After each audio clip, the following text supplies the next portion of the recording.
And now, News Channel 10's 24/7 local weather first alert forecast.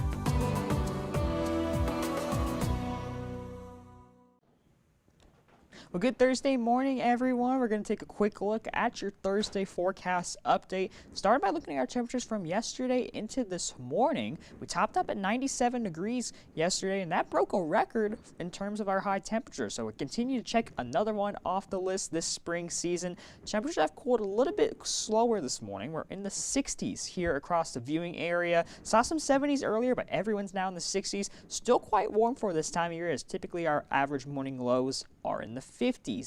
That's thanks to this area of high pressure that's still sitting locked in over the state of Texas and New Mexico. So we're keeping that jet stream up to the north as well as the active weather. And that's also beginning to funnel in some moisture off of the Pacific coast. Now we are seeing some clouds develop throughout the course of the morning, and that's going to be regular throughout your Thursday afternoon. You do see some clouds off towards the east, and if we look at our dew points right now, that coincides where we're seeing our highest moisture values. You see lots of greens and dew points getting close to the 50s and 60s, and then on the other side of that dry line, lots of drier air filtering in, and that's where you see the areas with mostly clear skies this morning.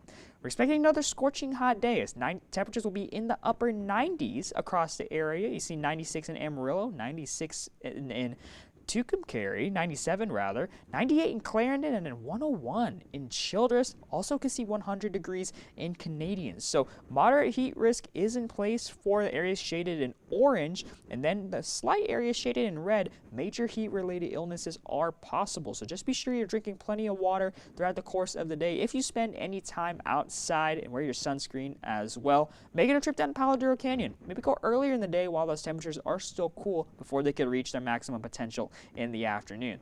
Winds aren't too bad right now, a little bit breezy out of the south and west. That'll continue throughout the course of the morning. Could see some wind gusts in excess of 20 miles per hour, but that shift as we get later to the afternoon out of the south is going to help funnel in some more moisture again into the region. So we still could see wind gusts that are pretty strong, so we do have a red flag warning in effect, mainly for the northeastern parts of the viewing area.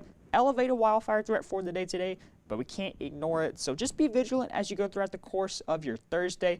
But we're watching for the potential of seeing some storms throughout the course of the evening. Now, it all depends on how much moisture and upper level lift we can get into our area to help get these storms up and going.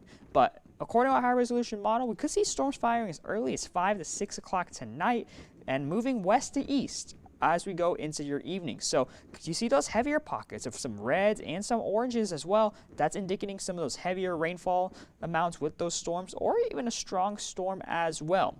I do anticipate all this activity being moved out of the area by midnight tonight, shaping up for a wonderful Friday morning. Storm Prediction Center does have us in a level 1 out of 5 marginal risk for severe thunderstorms. I think the main risk with this is going to be damaging winds. Could see hail up to 1 inch, with the tornado threat does remain very low. So just keep your first alert weather app close by. We'll be covering this storms all throughout the evening today. And as we look at your 7-day supercast, we're going to call it 30% coverage, a chance for storms today.